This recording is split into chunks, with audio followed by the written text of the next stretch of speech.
The ministry of the word today is taken from Psalm 84th chapter, 1st through 10th verses. How lovely is your dwelling place, O Lord of hosts. My soul longs, indeed it faints, for the courts of the Lord. My heart and my flesh sing for the joy to the living God. Even the sparrow finds a home, and the swallow a nest for herself, where she may lay her young at your altars, O Lord of hosts, my King and my God. Happy are those who live in your house, ever singing your praise. Happy are those whose strength is in you, in whose heart are the highways to Zion. As they go through the valley of Baca, they make it a place of springs. The early rain also covers it with pools. They go from strength to strength. The God of gods will be seen in Zion. O Lord of God of hosts, hear my prayer. Give ear, O God of Jacob. Behold our shield. O God, look on the face of your anointed. For a day in your courts is better than 1,000 elsewhere. I would rather be a doorkeeper in the house of my God than live in the tent of wickedness.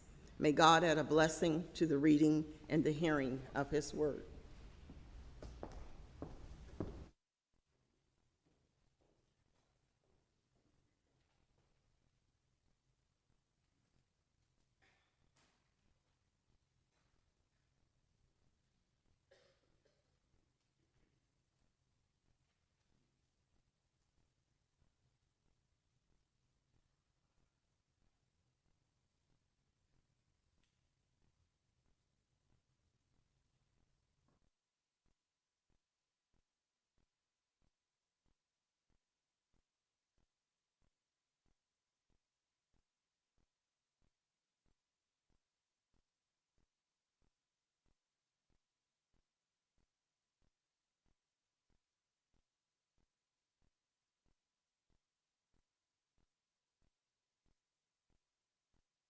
Who have not been here before for one of these, this is one of our approximately 6 times a year Ask the Minister Sundays. Okay?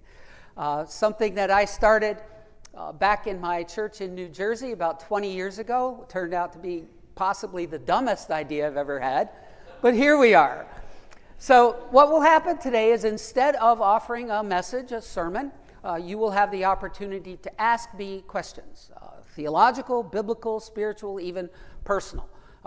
And how we proceed is that we've had a number of questions submitted already. Those are on these cards, and we will alternate between a question that's already been submitted and one that you might have brought with you today. So we've got a lot of questions, and I will try to be as timely as possible. So here we go.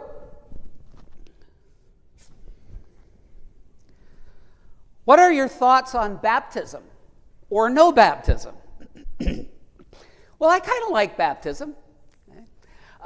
There have been a number of understandings in the church throughout its history about the meaning of baptism. For instance, for our Catholic brothers and sisters, it is symbolic of the washing away of original sin. Okay, the understanding that when Adam and Eve ate of the fruit of the tree of the knowledge of good and evil, that was the first sin. And so there's an understanding in Catholic theology. It's not, it's not something that all Catholics necessarily subscribe to, but there's the idea that because of that, all of us are born with original sin. And baptism in that sense is meant to wash that away. Okay?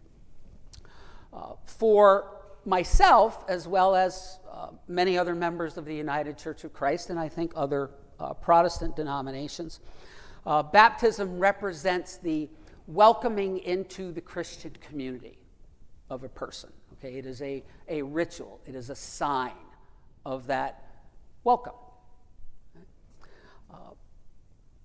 But again, not all Protestant denominations follow the same type of idea. For instance, not every Protestant denomination engages in infant baptism. We do. Okay, we do. But, if I'm being asked about my thoughts on baptism, I always sort of go back and forth about infant baptism. Because, for instance, our sister denomination, the Disciples of Christ, they only do adult baptism. Their understanding is that you should be able to make that decision for yourself. It should be a conscious decision that you are able to understand. In our denomination and in many other Protestant denominations, the understanding is that the parents or the godparents are the ones who stand in and make that decision for the child. And then later on, the child, once they are into adolescence, has the opportunity to make that decision for themselves through the ritual of confirmation. And remember the rules. All answers are only partial at best, and I hope that they will spur you to continue asking questions. Also, in the spirit of our denomination, the United Church of Christ, I don't know is an acceptable answer. Your turn. Anybody got one? Yes, sir. Wait, no guests allowed to ask questions. No, I'm just kidding. I'm just kidding. I've been having trouble with this recently, trying to differentiate flesh thoughts from spiritual thoughts. Okay. And how do you kind of separate the two? Okay, the question is about differentiating between flesh thoughts and spiritual thoughts. My answer, and this comes from my previous life of dealing with the psychology of human performance, is that there is no difference. In my worldview and in my spiritual view, we are one. Body, mind, and spirit are deeply interconnected and cannot be separated. So I do not see a delineation between those. Just as it is with brain processes in the body, one affects the other affects the other, and it continues. So my suggestion would be, don't worry about trying to delineate. Just deal with what you need to deal with and find whatever help that you need, and just understand everything's connected.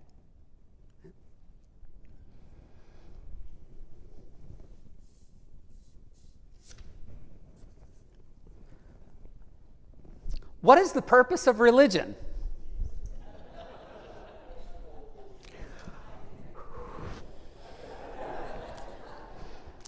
Well, it keeps me employed, which my wife likes. So, if we are looking at religion on sort of a macro scale, I mean, the roots of the word itself, essentially, according to a number of scholars, suggest reconnection. That the roots of the word itself have to do with reconnection, and in this sense, reconnecting humanity with the divine. And of course, as we know, there are umpteen paths which humans have set out on in order to do that. But that's basically the essence of what religion is about and what it is for. It is to help us reconnect or connect, perhaps for the first time, with the divine. And I think, again, going back to sort of my previous life and training, my sense is that we have so many different paths because we are all so different. That humanity is wired in so many different ways that, some people have a proclivity to connect in this way, but that doesn't work for everybody. And so for some, it is this way. It's like even within Christianity. The reason we have so many different denominations is because of the fact that we're wired differently. Certain things connect with us more than others. For some, they prefer a more informal style of worship. Others prefer something more like the Catholics and the Episcopalians, where there's more, to use the phrase they use, bells and whistles, that kind of thing. But that is the essence of religion. It is to help us reconnect or connect for the first time with the divine. And again, that can be done in a lot of different ways. It's why worship, at least we try to touch as many senses as possible on a Sunday, through word, through question, through analysis, through music, through prayer, through all of those things.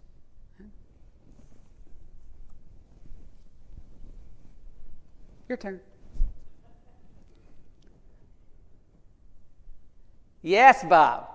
Are you standing in for Marcel by any chance? Recently, Betty and I were listening to a podcast from the Aspen Ideas Conference in Colorado. And Dr. Pago of Princeton discussed the readings and the texts that were not included in the Bible. Specifically, she talked about the book of Thomas, Mm-hmm. the book of Philip. And she discussed that many theologians believe that they are important, particularly Thomas is very important because they speak to the divinity of Jesus Christ.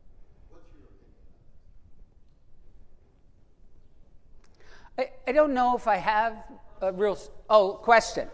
Question was about writings, gospels that were written but not included in the biblical canon. Texts that are often referred to as the Gnostic Gospels, like the Gospel of Thomas. And there's a lot of those out there that were not included in the canon. I find those really interesting. I've read a number of them. I think it's helpful to know about them. And I don't see why we can't talk about those, use them as a supplement to what we have in the canon. Again, understanding that the church, just like every human institution throughout history, makes choices, makes decisions. It's run by people who have made, for lack of a better term, political decisions over time as to what will be included, what will not be included. Often a reflection of where those people are in that time and place. So when those decisions were made, for a variety of reasons, those who were in charge of making those decisions looked at those and thought, maybe we better not include those. Okay? It might open up too many questions about too many things. But again, considering where I come from and where I think we come from as a congregation, why not? Why not look at them, consider them, and compare and contrast in terms of what we have in the canon? Is that? Yeah, okay.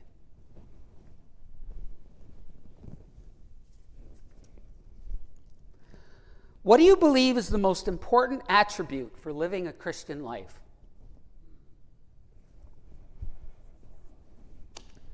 Humility. That's one of the easiest questions I've ever gotten. But I don't mean it easy in a demeaning way, just because for me, that's it. Humility. Because humility is centered in the understanding that we are not the center of the universe. And grounding ourselves in that allows us then to let God be God. Okay? To me, humility is the vaccination against arrogance, spiritual arrogance, and worse, idolatry. Because it's very easy, once we make ourselves the center of the universe, to start worshiping ourselves, whether we recognize it or not. And I don't mean just individually, but as a community, as a species, those kinds of things. So to me, humility is the safeguard against all of that. And maybe because it's a personal struggle for me. So, your turn. Yes, Joanne?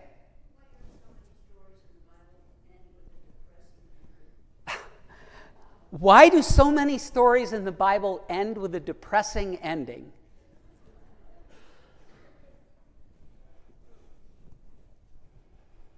I don't know. Maybe because they're real. They reflect real life, that things don't always go. There's not always a happy ending. I think part of what's important about the Bible is it provides us these stories that while the time and the place might be different, the essence is the same. The same in terms of the struggles that humanity faced then and continues to face. In terms of the types of things we just talked about, the worship of other gods, the struggle that we have to live in peace, to live without hatred and violence, So it gives us those stories, and perhaps it's a way for us to look at and say, all right, that's a cautionary tale for us if we don't do better about the things that they failed at. So yeah, it's not pretty at times. But at the same time, it's important, I think, to remember that at the core of it all, and time again, both in the Hebrew Scriptures and the Christian Scriptures, is a God who delivers. A God who delivers the people from their struggles, from their hopelessness, from their despair. And of course, for us in the Christian community, our primary story is about life after death. It is about resurrection.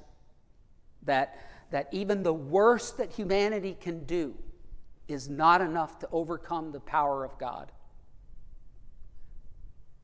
Okay.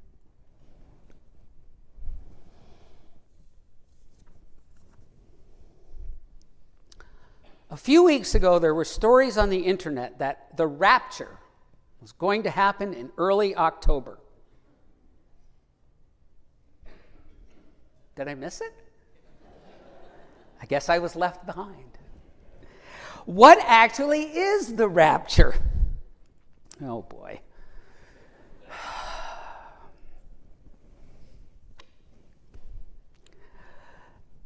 So the rapture is this idea that there is going to come a day, a time, when all those who believe in Jesus, who believe in Christ, will be taken up to heaven. Okay, all those who are dead, already dead, and all those who are still alive, who believe in Jesus, will be taken up to meet Jesus in the heavens. Okay, that's the basic idea of the rapture. It's connected to this idea of the end times in Christian theology. What happens at the end of creation? Okay. The only problem is there's no such word in the Bible. You're not going to find the rapture in the Bible. Okay? It's based on, and I wrote this down because I wanted to read the. First of all, it's an idea that didn't appear really in Christianity until the early 1800s. So we're not exactly talking long term in the big scheme of things. But it's derived from this verse from the 4th chapter of 1 Thessalonians. Then we who are alive, who are left, will be caught up in the clouds together with them to meet the Lord in the air.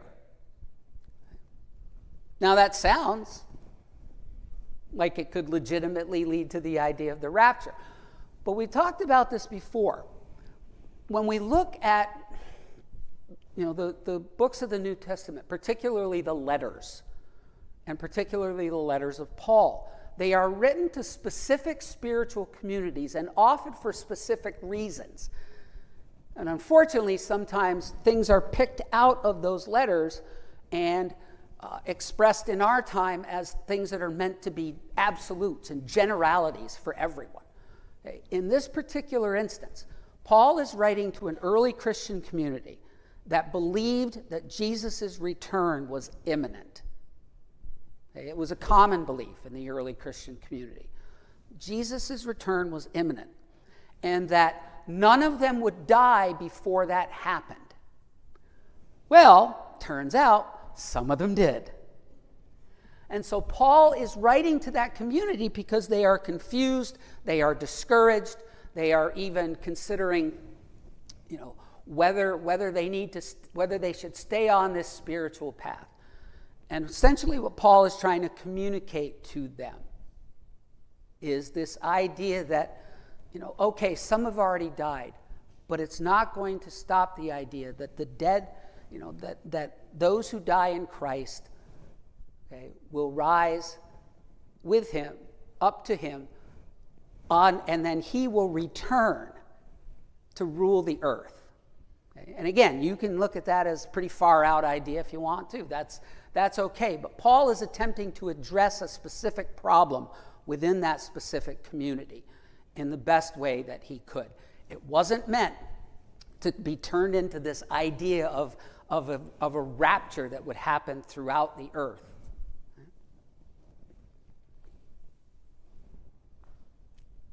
I'm sorry, Chet, and then you'll be after that, Judy. Chet? Talk a little bit about the history of Palestine in the Bible. No.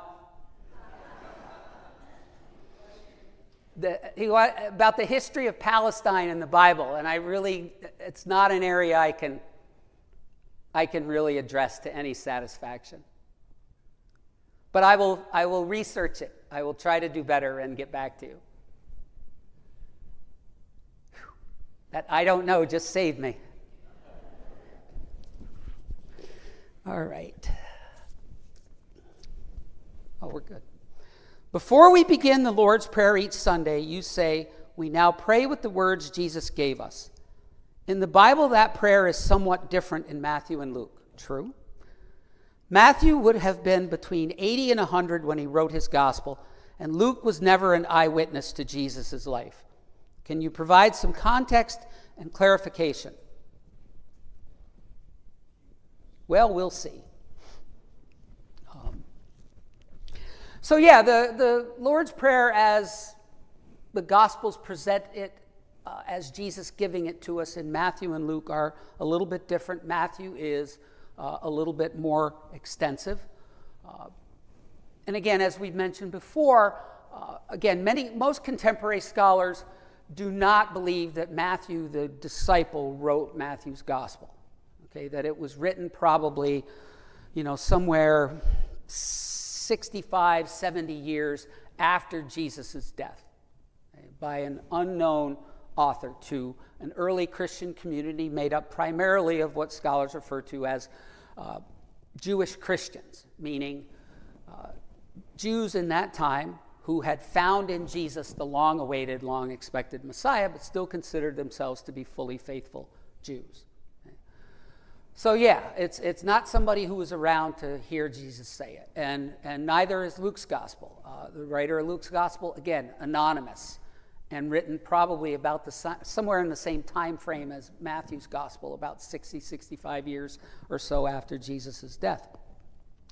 So what we have to remember about the Gospels is they all started as oral tradition. They were all oral tradition before these things were finally written down. And you know how that can go. Anybody who's ever played, telephone, whatever that game is, where you pass the message along, okay? Things changed. The way people remember something that someone said changes. And then, of course, remember now, the gospel writers are writing for specific purposes to specific communities. So they have things in mind they want to convey. So they will say things in one particular way, whereas one of the other gospels will say it in a different way. And so you put all that together, and it's almost amazing to me that there's so much agreement in terms of what we ended up with.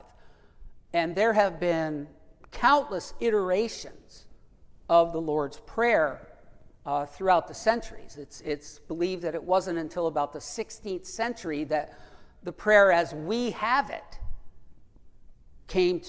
essentially came to be the most consistent. And even then, the part that Protestants generally say, that last part, "For thine is the kingdom and the power and the glory," Catholics don't say that. Okay, so we have those differences as well. Okay. Judy? No, don't. Please don't. What? No.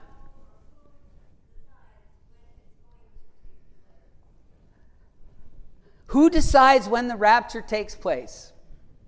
Well, I guess if there's going to be one, that would be God ultimately, but that's the thing. This has been predicted for centuries. This goes back centuries. People predicting when that was going to happen. As far as I know, nobody's ever been right. Okay? And the thing is, and what those who look at that idea and aren't fond of it or don't feel it's particularly biblical what they will point to is the place in the Gospels where Jesus essentially says, nobody knows the hour or the time. I'm going with Jesus' answer on that one.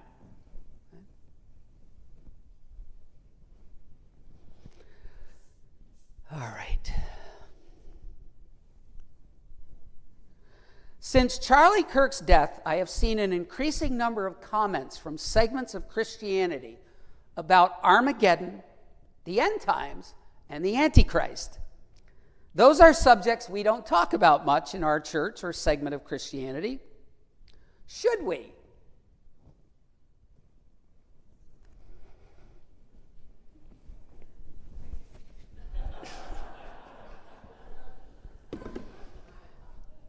Oh boy. All right, so I'm going to have to refer to a couple of notes on this one. So, the end times we discussed already, okay, in relationship to the rapture. Armageddon is considered to be the final battle that will take place between good and evil. Again, at the end times. It is that idea is derived from the book of Revelation. But we don't see the word Armageddon. There's some translations that say Armageddon, others say the mountain of Megiddo, which is where we get Armageddon from, this mountain called Megiddo. Okay? But it's not a literal, again, it's not a literal understanding. Okay, it's part of what is a spiritual vision. Okay, the book of Revelation is essentially a spiritual vision that an early Christian leader referred to as John of Patmos has. He's an early Christian leader who's been exiled to this Greek island. And while he is on that island, he has this spiritual vision, what we know as the book of Revelation. Okay, and so this comes into play as part of his spiritual vision, this idea that in the end there will be a final battle between good and evil, which of course good, God, will win. Okay. The book itself, and we'll do a unit on Revelation eventually, the book itself really has more to do with a critique of the Roman Empire than it does, these sort of, it's a stand-in. A lot of the things in the vision are stand-ins for the Roman Empire and its persecution of the early Christian church. And then we have the Antichrist. And that, we actually see that word in the letters of John, not the gospel, the letters of John in the New Testament. That word comes up 2 or 3 times, and essentially it is a reference to those who are enemies of the early Christian church, those who deny that Jesus actually lived, had a physical, literal existence, things like that. Again, remembering that these letters are often meant for specific communities in a specific time and place for specific purposes. But as is the case with some of the other stuff we've talked about, over time, that idea was taken and blown up to represent the coming of this figure, whoever it was going to be, who was going to sort of be the ultimate representation of evil, the one that would be doing battle, okay, at Armageddon. Okay? Now, history has, who's the Antichrist? That's been the big mystery. Hitler has been identified as the Antichrist. Napoleon has been identified as the Antichrist. My kids have identified me as the Antichrist at times. So, again, it is one of these things that was taken from a long time ago for specific reasons and turned into this generality in our time. So, to go back to the other part of the question, should we talk about those things? Yeah, I think we should, but mostly I think from the perspective of being aware of them, being aware of their history, their context, because of the fact that there is a significant segment of Christianity that puts a lot of credence into those ideas, particularly in this time as the questioner pointed out. Your turn. Any others? Yes, Frank?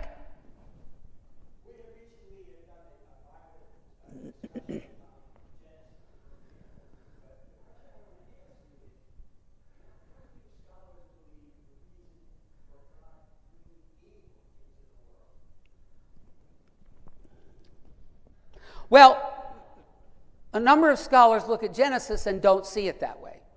So the question was about, we have been looking at some things in Genesis over the last couple of Tuesdays, and one of them being the story of Adam and Eve and the serpent. And so Frank's question is, what do scholars say about God bringing evil into the world? They don't, essentially. I mean, most scholars, again, that I'm aware of and that I was trained in, look at Genesis, look at that story in Genesis as symbolic of the emergence of humans' resistance to living the way God calls us to, and not that God intentionally did anything, that it wasn't bringing evil into the world. It simply represents our unwillingness to live the way that God calls us to. Again, most of the theologians and spiritual leaders that I've been most familiar with look at the existence of evil in the world and really attribute that to the choices that we make. That God has given us everything we need to create the kind of world that God wants. But again, we talked about this, I think, last Sunday in the message, the sanctity of free will. The sanctity of the free will that God has given us prevents God from forcing us to live the way God calls us to. And if we want to look at that from a different angle, like we've been talking about today, like Rand talked about a couple of weeks ago, this idea of connection and relationship. And every single one of us here knows that you cannot force relationship. You cannot force love. Those things must be freely chosen. And so that story is looked at much more from that perspective.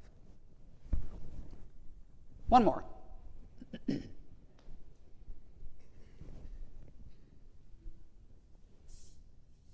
This one. Why do you regularly refer to the Hebrew Scriptures rather than the Old Testament? That is rooted in an idea that scholars refer to as supersessionism. Okay, it's the idea that we in Christianity have to be careful that we do not demean or diminish our Jewish brothers and sisters and their spiritual tradition. Okay? And they look at saying Old Testament and New Testament as this idea that we're saying the New Testament is better and it's the only one that counts. When the fact of the matter is they are to be looked at as two parts of the same story, but told from different perspectives, and not even completely different perspectives, okay? Because again, as it sometimes is necessary to remind folks, Jesus was a Jew. So Jesus would have been very familiar with all of those Hebrew Scriptures. Wouldn't have been an Old Testament to him. So it really, for me, has to do with the idea, as one of my seminary professors taught us, to be careful, because it's easy to go from New Testament, meaning better, to saying that the Christian tradition is superior to the Jewish tradition. And I'm not one for that. I'm not. I think that leads too often down a really bad road, and it has throughout history. All right.